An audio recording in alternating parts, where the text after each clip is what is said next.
마가복음 5장 35절에서 43절 말씀까지 우리 함께 믿음으로 합독하도록 하겠습니다.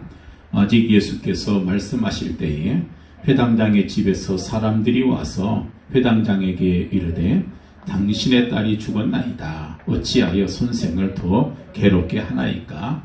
예수께서 그 하는 말을 곁에서 들으시고 회당장에게 이르시되 두려워하지 말고 믿기만 하라 하시고 베드로와 야고보와 야고보의 형제 요한 외에 아무도 따라옴을 허락하지 아니하시고 회당장의 집에 함께 가사 떠드는 것과 사람들이 울며 심히 통곡함을 보시고 들어가서 그들에게 이르시되 너희가 어찌하여 떠들며 우느냐?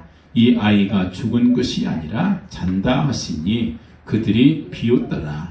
예수께서 그들을 다 내보내신 후에 아이의 부모와 또 자기와 함께한 자들을 데리고시고 아이 있는 곳에 들어가사 그 아이의 손을 잡고 이르시되 달리다 곰 하시니 번역하면 곧 내가 네게 말하노니 소녀야 일어나라 하심이라. 소녀가 곧 일어나서 걸으니 나이가 12살이라. 사람들이 곧 크게 놀라고 놀라거늘 예수께서 이 일을 아무도 알지 못하게 하라고 그들을 많이 경계하시고 이에 소녀에게 먹을 것을 주라 하시니라. 아멘.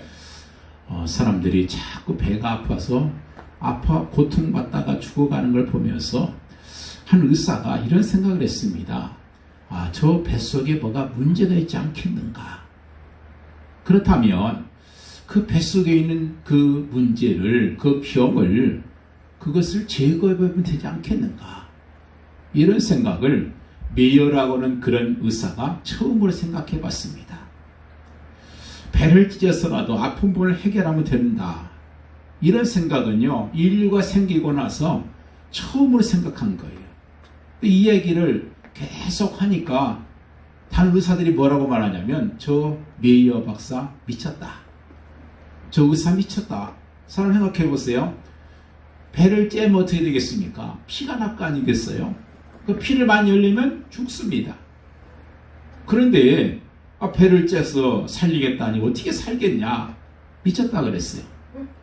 그리고 아무도 자기 배를 쪼개서 거기 치료해달라는 사람이 없어요. 근데 메이어 박사는 그 마음속에 확신이 있었거든요. 그래서 나중에 자기 딸이 배가 너무 아파 죽겠다 그러니까 자기 딸을 시험 대상으로 삼고 딸의 배를 갈라서 맹장을 드러냈습니다. 그런데 죽지 않고 살았어요. 이게 세계 수술의 바로 시조입니다. 그때부터 그야말로 의학계에서는 혁명이 일어났어요. 약 먹고 기다리다가 죽지 말고 수술하자. 한 사람이 가지고 있는 믿음이 그만큼 중요한 그런 결과를 가져오게 된 것입니다. 사실 이렇게 보면은 믿음이라고 하는 것은 어찌 보면 굉장히 허황되게 보일 때가 참 많아요. 11별이 되게 전하는 걸 봤습니다. 그 말을 듣는 형들이 굉장히 황당했어요. 아니, 너같이 조그만 애한테 우리가 어떻게 너희한테 전하겠냐? 근데 기도를 많이 한 아버지 야곱은 그것을 마음속에 그 말을 두었다. 그런 말씀이 있어요. 이스라엘 민족을 향해서 우리가 걸어서 이 애굽에서 나가서 가나안 땅으로 가자. 모세가 그렇게 주장을 했어요. 얼마나 황당해요. 생각해 보세요. 이런 바로가 누굽니까? 그리고 애굽이 어떤 땅이에요? 어떤 나라입니까? 그리고 애굽에서 가나안 땅 거리가 얼마예요? 순수하게 가라고 내보내줘도 걸어가기 힘든 그곳을 걸어가자. 그러니까 사람들이 굉장히 허황되게 생각했어요. 근데 여러분, 그 이야기가 결국 성취되지 않습니까? 여러분, 그래서 믿음이라고 하는 것을 볼 때 어쩔 때는 굉장히 참 허황되고 비과학적으로 그렇게 보일 때가 참 많습니다. 그래도 중요한 것은 그 믿음은 언제나 역사를 일으켰다는 거예요. 조그마한 소년이 구척 장신의 골리앗과 싸우려고 했을 때 사람들이 반대했어요. 야, 그건 말도 안 된다. 그렇지만 다윗은 골리앗을 이길 수 있다는 믿음이 있었어요. 그리고 결과를 우리는 알고 있지 않습니까? 그래서 우리는 믿음을 점검해야 돼요. 나의 믿음은 어떤 것인가? 내가 믿음이 있는가? 믿음이 있다면 어떤 믿음이냐? 신학 역사상 두 사람이 있어요. 두 주류라고 볼 수 있습니다. 한 사람은 칼빈주의고 한 사람은 알미니안주의였어요. 이 칼빈이나 신학자, 알미니우스라고 하는 신학자 주장이 좀 달라요. 다 유명한 신학자인데 칼빈은 뭐라고 말했냐면 내가 성경을 잘 연구해 보니까 모든 것이 다 하나님께서 계획해 놓으셨더라. 그렇게 주장을 했어요. 참 믿음이 강하죠. 그렇지만 알비니우스는 이렇게 주장하지 않았습니다. 사람이 로봇이냐? 기계냐? 아니, 아무것도 안 하고 가만히 있다고 뭐가 되겠냐? 인간이 뭔가 좀 해야 하나님이 축복하시는 것이 아니냐. 이게 그 주장이었어요. 둘 다 일리가 있죠. 뭐 어느 것을 좀 잘못됐다 말하기는 참 어렵습니다. 어쨌든 둘 다 일리가 있는 주장이에요. 이 칼빈이 주장한 이것을 주장하는 것이 바로 장로교고요.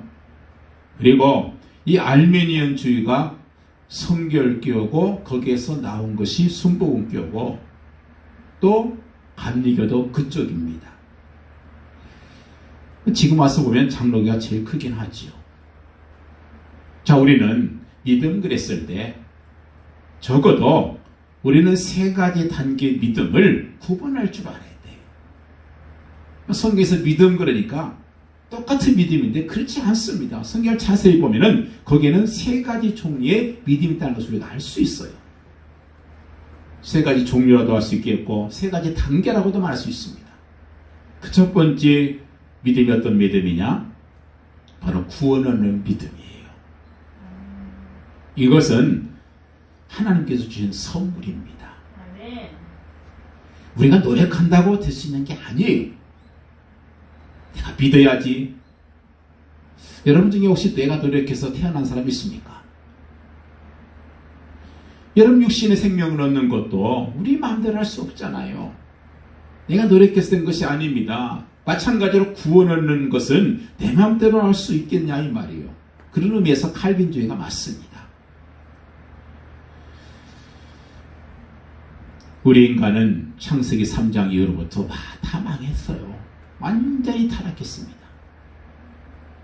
조금도 구원의 여지가 없어요. 한마디로 인간에게는 구원의 희망이 없어 버렸습니다. 전적으로 망하고 타락해버렸단 말이에요. 이것이 칼빈의 주장이에요. 이게 전제예요. 희망이 없어요. 그런데 하나님께서는 인간을 건지시고 싶으시는 거예요. 그럼에도 불구하고 하나님께서는 인간들을 다 구원시키고 싶으신 거예요. 그런데 우리 인간의 가진 것 중에 보니까 구원하기에 합당한 것이 하나도 없어요. 그래서 하나님께서는 조건 없이 부르셨다. 무슨 조건을 두고서 뭐 돈을 좀 내라든가 아니면 뭔가 좀 하라든가 그거 없이 그냥 예수만 믿어라. 그렇게 부르신 거예요. 조건이 없어요. 예수님께 나오는데 조건이 있습니까? 없어요. 누구나 나올 수 있어요. 자, 그런데 무조건 다 구원받는 것은 아니더라는 거예요. 보니까 성경을 봐도 역사를 봐도 하나님께서 예비하신 백성들이 따로 있더라는 거예요. 똑같이 말씀을 전했는데 전도했는데 어떤 사람은 예 하고 예수님을 믿는 사람이 있는가 하면 어떤 사람은 죽어가는 숨이 꼴까닥 넘어가는 순간에도 절대로 예수님 영접을 안 해요.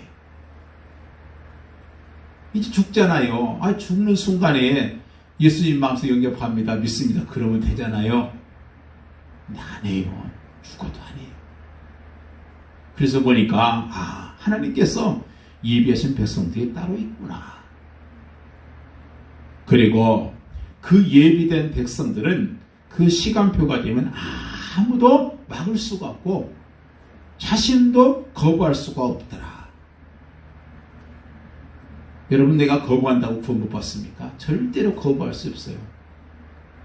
우리 다전대로 임하소서 안녕 목사님 얘기 알잖아요. 목사님 아들을 태어났는데 너무 세상이 좋아가지고 출세하겠다고 하나님 안 믿습니다. 결국 하나님께서 어떻게 해요? 그 사람 외교관 돼가지고 프랑스에 가서 잘 해보려고 소복해보려고 했는데 눈이 멀어가지고 소경이 돼가지고 결국 하나님께로 돌아와요. 절대로 거부할 수 없어요. 하나님께서 원하시면 안 됩니다. 그리고 마지막으로 구원받은 하나님의 백성들은 절대로 망하지 않는다. 아멘. 왜냐? 하나님께서 꽉 붙들고 안 놓기 때문에 그래요. 아멘. 이게 칼빈의 주장이에요. 5대 교리라고 그러거든요. 저는 어쩌다 보니까 친구 따라 선교교회 갔거든요. 거기서 세례받았는데 또 어떻게 하다 보니까 장로교를 다니게 됐고 또 신학도 장로교 신학대에서 공부를 했습니다. 근데 생각해 보니까 참 구원에 대한 것은 장로교가 참 잘 맞다 하는 것을 생각을 해요. 참 잘 다녔구나 그런 생각을 합니다. 에베소서 2장 8절 말씀 있잖아요. 너희가 그 은혜를 인하여 믿음으로 말미암아 구원받았으니 이것은 너희가 난 것이 아니요 하나님의 선물이다. 아멘. 여러분, 우리가 구원받은 것은요 은혜라 은혜. 아멘. 선물이에요. 믿음은 하나의 그냥 수단일 뿐이지 방법일 뿐이지 믿음으로 구원받은 게 아니고 은혜로 인하여 은혜 때문에 우리가 구원받은 것이다 그 말이에요. 믿음, 은혜를 인하여 믿음으로 말미암아 얼마나 참 맞는 말이에요. 내가 어떻게 예수를 믿었건 하나님의 은혜였어요. 우리가 이 사실을 정말로 믿을 때에 영적인 역사가 일어나기 시작합니다. 그때부터 성경 66권의 핵심이 이해되기 시작해요. 성경이 어렵다고 생각하잖아요. 근데 핵심을 꿰뚫으면 어렵지가 않아요. 창세기가 뭡니까? 구원을 놓쳐버리고 멸망에 처한 인간의 모습을 말씀하는 게 창세기예요. 하나님께서 주신 그 구원을 놓쳐버리고 멸망 속에 빠져 있어요. 그 결과 어떻게 됩니까? 노예된 삶을 살 수밖에 없었어요. 그게 바로 출애굽기이고 레위기고 민수기고 신명기입니다.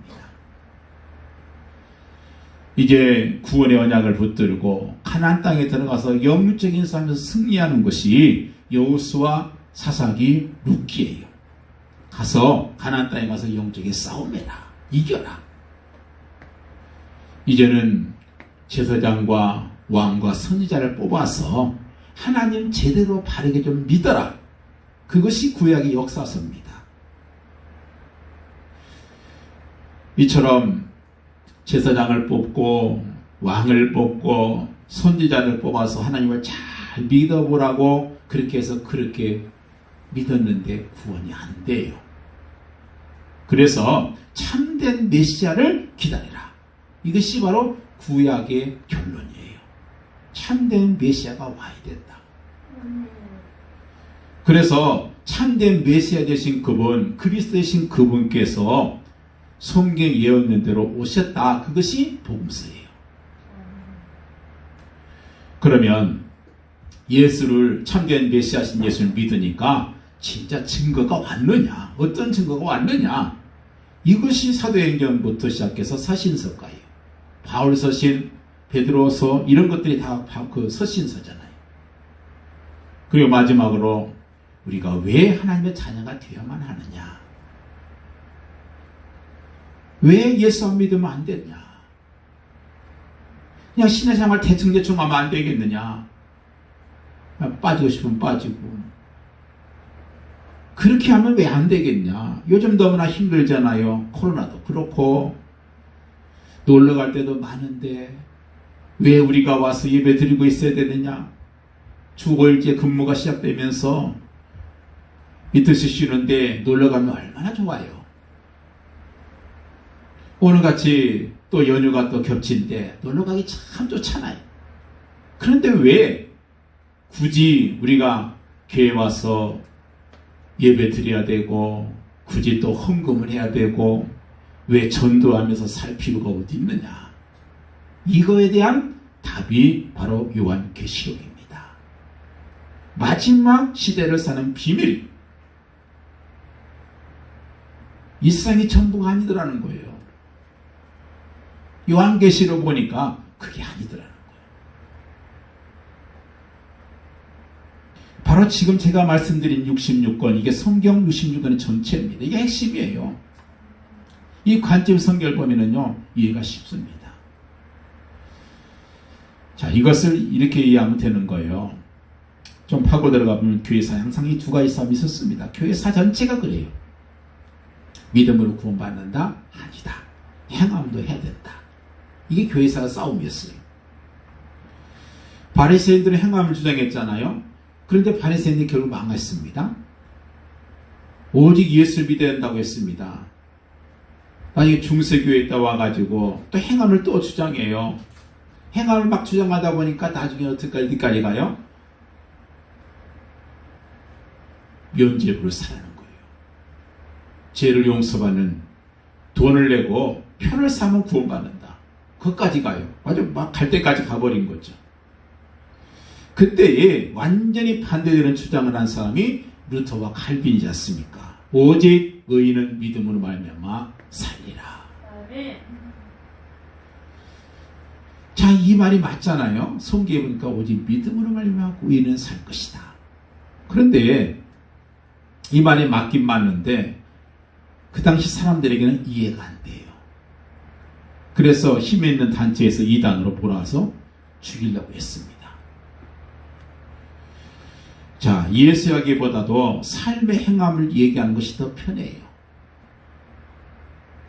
틀린 것은 아니지만 그렇게 되면 자기도 모르는 사이 예수가 점점 멀어지기 시작합니다.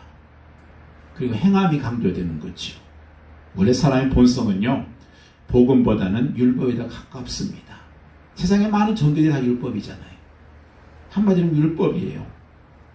그러니까 우리 인간의 본성 자체가 이 율법이 가깝다는 거예요. 그래서 우리는 복음을 주장하고 있는 것입니다. 어느 날 중요한 시점에 있어서 이것이 복음이 정말 중요하다는 것을 깨닫는 때가 반드시 올 거예요. 그런데 그때는 이미 늦습니다. 우리의 가정, 우리의 가문, 영적인 문제가 심각하게 들이닥칠 때는 이미 늦습니다. 많은 대가를 치러야 돼요. 그래서 구원 얻는 믿음은 우리가 만든 것이 아니라 하나님께 주신 것이다. 아멘. 선물이다. 왜 그렇습니까? 우리가 만들 수 있는 것이 아니에요. 구원은 내가 만든 게 아니에요. 하나님께서 주신 거예요. 그래서 오직 의인은 믿음으로 살리라. 이 말씀이 무슨 말인지 이해가 돼야 돼요. 자, 그런데 이것만 있는 것이 아니더라는 거예요. 성경에 보면은 또 다른 믿음이 있어요. 두 번째 믿음이 있어요. 이것은 구원을 얻는 믿음과는 좀 다른 것은 아니지만 조금 더 발전된 거예요.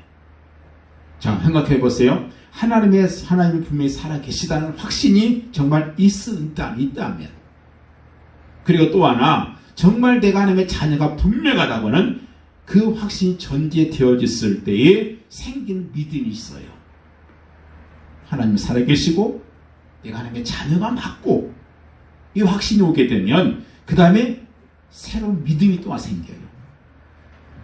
하나님의 계획이 무엇인가?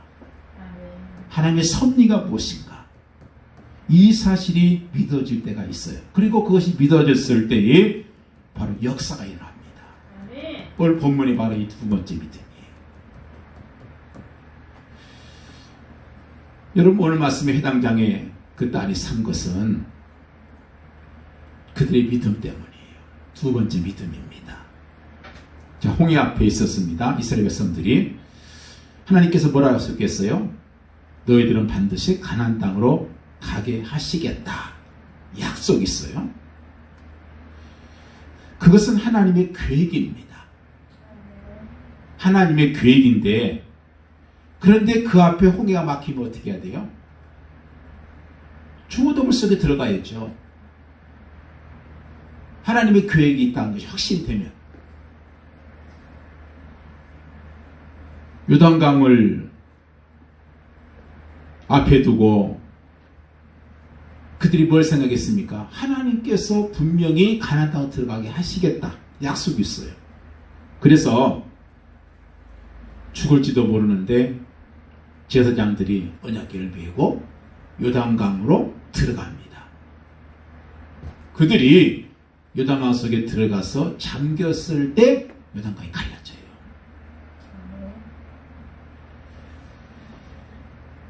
적군들이 위에서 창을 들고 활을 들고 칼을 들고 돌멩이를 들고 지금 겨누보고 있어요. 그런데 그 밑에를 돌아라는 거예요. 여러분 돌 수 있겠습니까? 지금 성 위에서 지금 창과 활을 들고 노려보고 있어요. 적군이. 근데 그 밑에를 돌아래요. 말이 안 되지 않습니까? 언제 창을 던질지 모르는데 돌아라는 거예요. 근데 그것을 돌았을 때 성이 무너졌어요. 기도원 300여사가 믿음 가지고 갔을 때 역사가 일어난 거예요. 오늘 본문에 보니까 예수 그리스도의 말을 듣고 믿을 때에 성이 역사가 일어납니다. 아멘. 그의 당장 야이로의 딸이 살아났잖아요. 근데 안 믿는 사람은 어떻게 했습니까? 다 쫓겨났어요. 못 보는 거예요. 너희들은 기적을 체험할 자격이 없다는 거예요. 예수님의 12제자 중에도 믿음 있는 3사람만 선택을 받아요. 그리고 예수님의 그 말씀을 비우는 사람들 다 쫓아내버려요. 오직 믿음을 가진 회당장과 그 가족, 부모만 거기에 동참을 하게 된 거죠. 기적을 체험하게 된 거죠. 우리가 구원 얻는다는 거, 이것은 우리가 얻은 것이 아니고 하나님께서 주신 선물이에요. 아멘. 억만 죄악 가운데 죽어야 되는 우리가 구원 얻은 것은 하나님의 은혜입니다.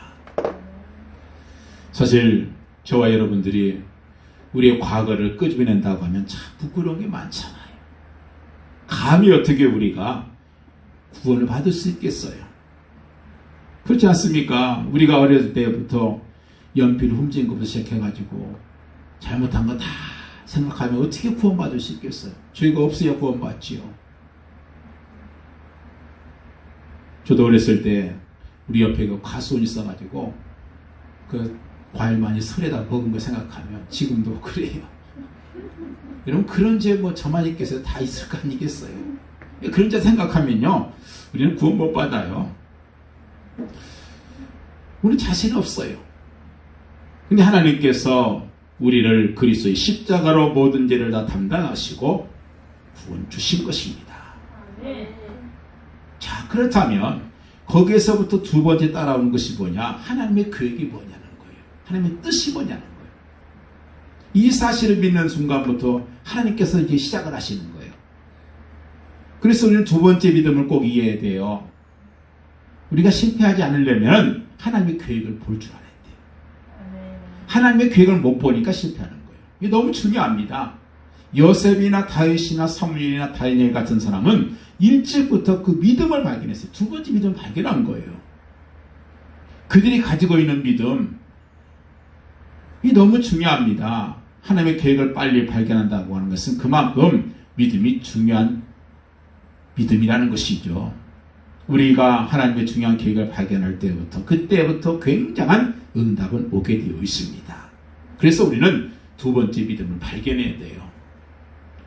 구원받은 것은 하나님의 은혜지만 이 사실을 믿는 순간부터 영적인 문제 다 해결돼요.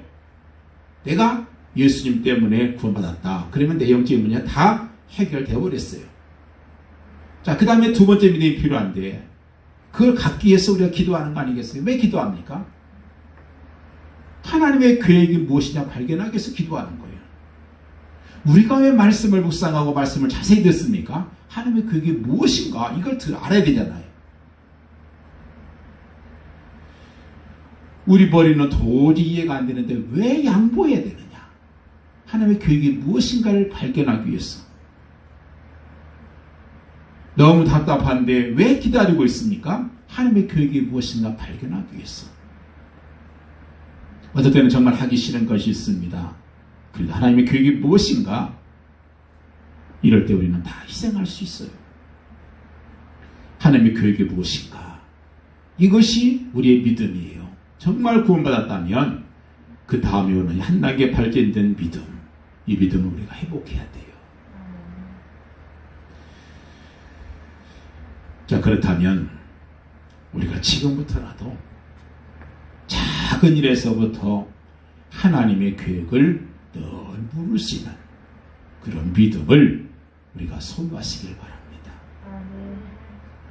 그렇게 되면 작은 일부터 시작해서 하나님의 계획을 물을 띠게 되면 그때부터 나의 선택이 달라지고 나의 삶이 달라지고 나의 말이 달라지고 모든 게 달라집니다.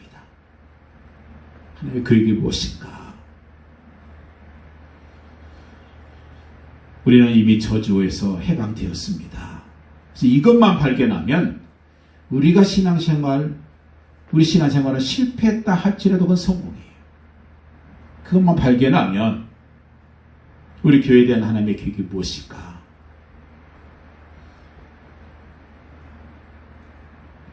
내가 하나님의 자녀가 확실합니까? 우리 교회에 대한 하나님의 계획이 무엇인가? 나에 대한 하나님의 계획이 무엇인가? 이걸 늘 생각해야 우리가 신앙생활에서 실패하지 않습니다. 우리가 구원 못 받아서 실패한 게 아니에요. 구원 받았어도 실패하는 이유가 뭐예요? 하나님의 계획을 못 봐서 그래요. 구원받지 못한 사람에게는 이런 믿음 필요도 없죠. 나올 리도 없고. 내가 구원받았다고 하면 우리의 두 번째 믿음. 그것을 발견하는 순간 실패해도 거기 하나님의 계획에 따라서 발견하게 돼요. 그래서 힘있게 나가는 거죠. 우리 많은 믿음의 선배들이 그랬어요. 내가 실패하는 것 같은데 아니더라는 거예요. 내가 감옥에 간 거 실패고 내가 노예 팔리 간 거 실패 같은데 아니더라는 거예요. 그게 형통이고 그게 성공이더라는 거예요. 왜냐? 하나님의 계획이 보이니까. 그래서 이런 두 번째 믿음 가진 사람과 이게 없는 사람은 엄청난 차이가 있습니다. 마지막으로 세 번째 믿음이 있습니다. 정말 내가 하나님의 자녀가 확실한가? 그리고 이 시대에 하나님께서 나를 향한 계획이 무엇인가? 이 두 가지가 내게 있을 때 그때 내게 생기는 것이 뭐냐면 바로 비전이 생기는 거예요. 이걸 가지고 우리가 비전을 삼는 겁니다. 하나님께서 나에게만 주신 특별한 계획이 뭔가? 하나님의 소원이 나의 비전이 되는 거죠. 그래야만 실패가 없고 불신자를 이길 수 있습니다. 불신자들이 점치러 가는 게 왜 점치러 갑니까? 하늘의 뜻을 찾으려고 하는 거잖아요. 그런데 우리가 잘못하게 되면 불신자보다 믿음이 없는 삶이 될 수 있어요. 불신자들도 하나님의 뜻을 찾기 위해서 점쟁이가 찾아가는데 우리는 구원받은 하나님의 자녀로서 하나님의 뜻을 찾지 않다면 그것은 완전히 불신자도 못한 삶이 될 수밖에 없단 말이에요.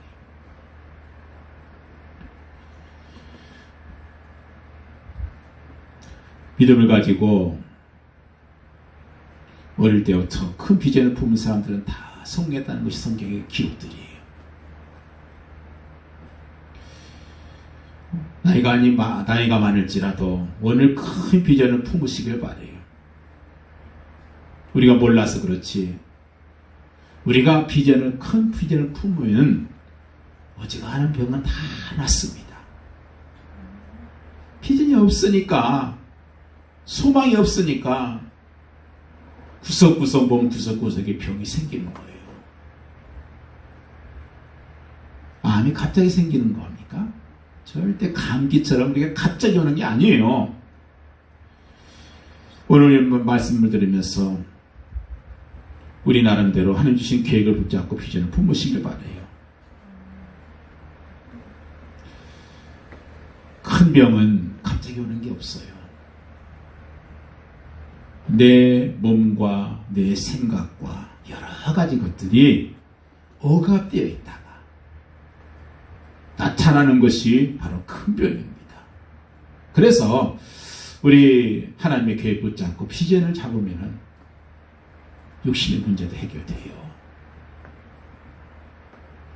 그리고 나서 우리 입장대로만 하면 됩니다. 가능한 것부터 단계적으로. 아무리 못나도 하나님께 주신 탤런트가 분명히 있어요. 그거 가지고 시작하는 거예요. 아무리 내가 약점이 많아도 작은 장점을 하나님께 주신 것이 있습니다. 그걸 가지고 시작을 하는 거예요. 한 청년이 전도되어서 교회에 나왔습니다. 근데 이 청년이 아무것도 하는 게 없어요. 집에서 맨날 놀고 일하러 간다 할지라도 시원찮게 일하다가 그냥 돌아와 버리고 그만둬 버리고 정말 시원찮은 남자였어요. 아무것도 잘하는 게 없어요. 그래서 그 부모님들 하는 말이 너는 제대로 하는 것이 하나도 없다. 이 그 청년한테 찍힌 낙인이에요. 그런데 이 청년이 교회에 왔어요. 복음 받고 나서도 워낙 안 하는 체질이 돼가지고 그냥 교회에 왔다 갔다만 하는 거예요. 그래서 목사님 그 사람 자세히 보니까 잘하는 게 딱 한 가지가 있어요. 매일 놀면서 돌아다니다 보니까 기타를 조금 치는 거예요. 그런데 뭐 정식으로 배운 것도 아니고 그냥 조금 치는 정도. 그래서 이 친구가 좀 기타를 좀 좋아하는가 보다. 그래서 찬양팀에 집어넣어줬어요. 그랬더니 이 친구가 의외로 상상 외로 잘 어울리는 거예요. 그러더니 며칠 만에 힘을 얻고 나서는 갑자기 기타 학원에 등록을 하는 거예요. 이렇게 해서는 안 되겠구나. 그래서 기타를 배우자고 해서 결심을 하고 제대로 배웁니다. 이 사람이 찬양을 하는데 그 사람 한 사람의 찬양 때문에 그의 전체가 살아나는 거예요. 이 한 사람이라는 것이 참 얼마나 중요한지 몰라요. 아무것도 할 줄 모르는 줄 알았는데 아니더라는 거예요. 사람은 누구에게나 아무리 못난 사람에게도 장점은 있습니다.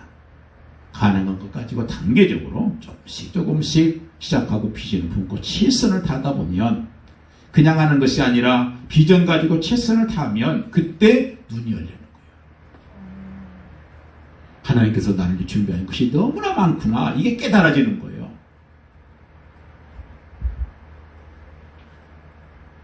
사람이 뭐 하다 보면 중간에 분명 파괴가 있죠. 비난도 있습니다.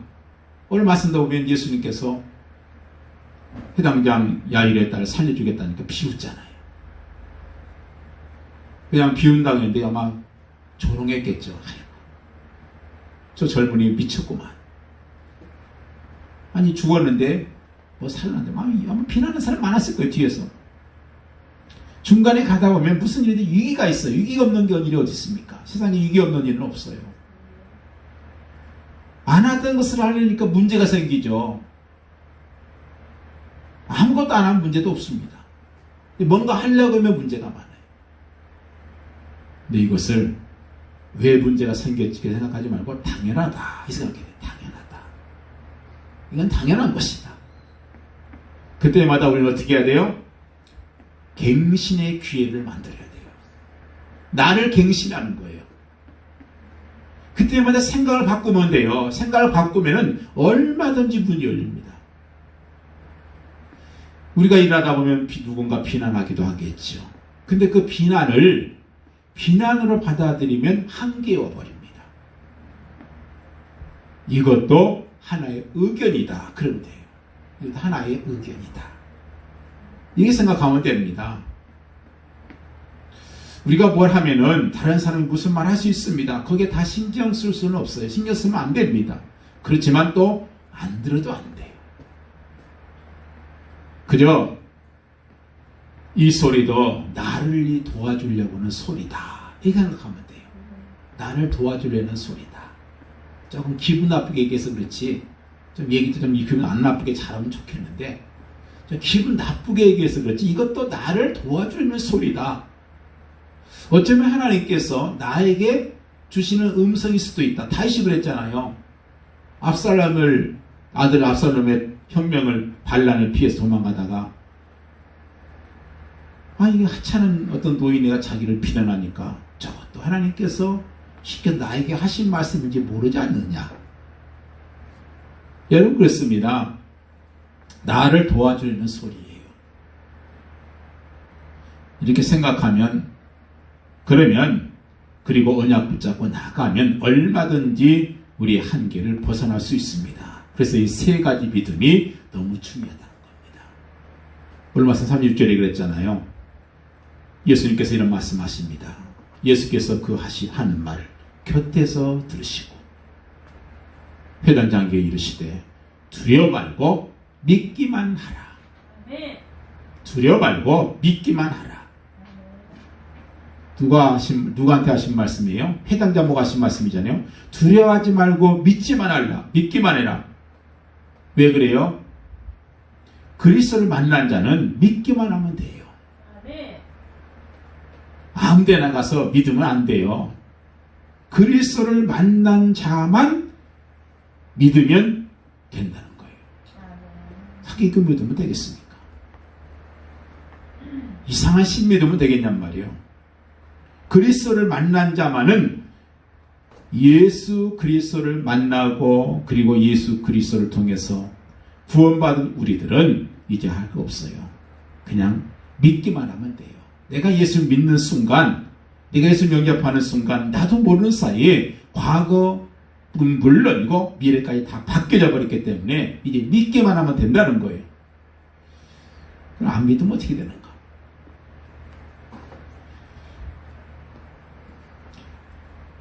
이 믿음은 구원 얻는 믿음은 아니기 때문에 안 믿으면 놓쳐버려요. 이 사실 안 믿으면 어떻게 되는가? 여기에서 우리의 자유의지가 나오는 거예요. 알미니암주의가 얘기한 바로 자유의지가 여기서 나오는 거예요. 우리는 이미 하나님의 구원받았고 하나님의 계획 속에 들어왔잖아요.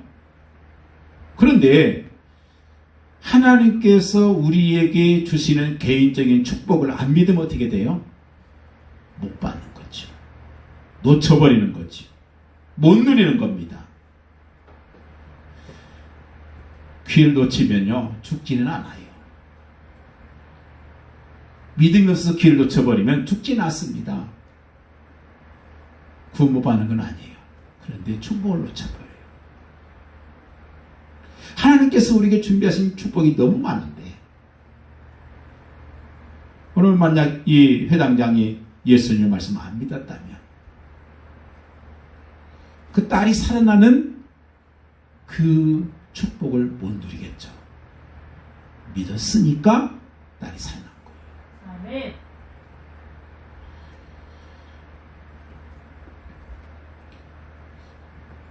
그래서 우리가 언약 붙잡고 도전해야 됩니다. 그것이 우리 개인에게 주신 하나님의 놀라운 권한이고 은혜고 축복이에요.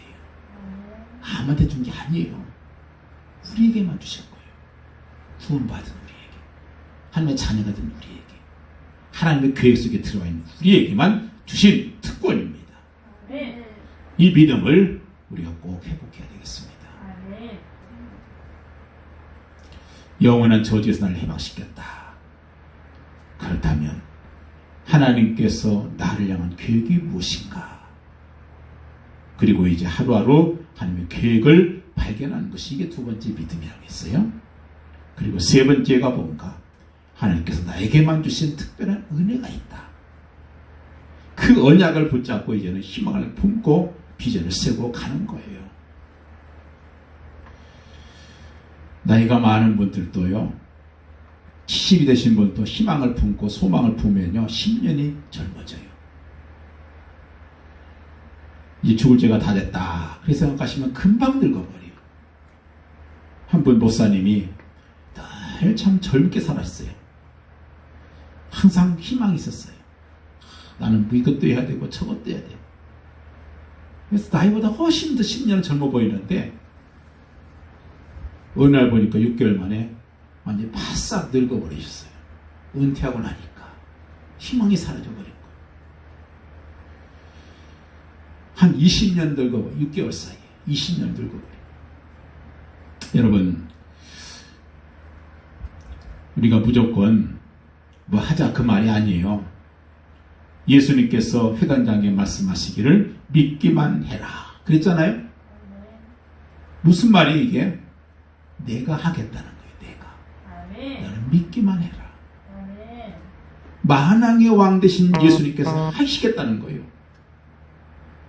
기도해라 이 말이 무슨 말이에요? 응답하시겠다는 거잖아요. 근데 기도 안 하니까 응답이 없는 거예요. 기도해라. 무시로 기도해라. 내가 무시로 응답하겠다는 거잖아요. 그러니 예수 그리스도를 알았다는 말이 얼마나 놀라운 건지 몰라요. 만왕의 왕이 되시는 주 예수님께서 우리에게 뭐라고 말씀하시는가? 믿기만 해라. 단순한 믿음을 말하는 것이 아니고 하나님의 계획을 발견한 믿음, 그걸 가지라는 거예요. 우리는 이미 영적으로 큰 축복 받았습니다.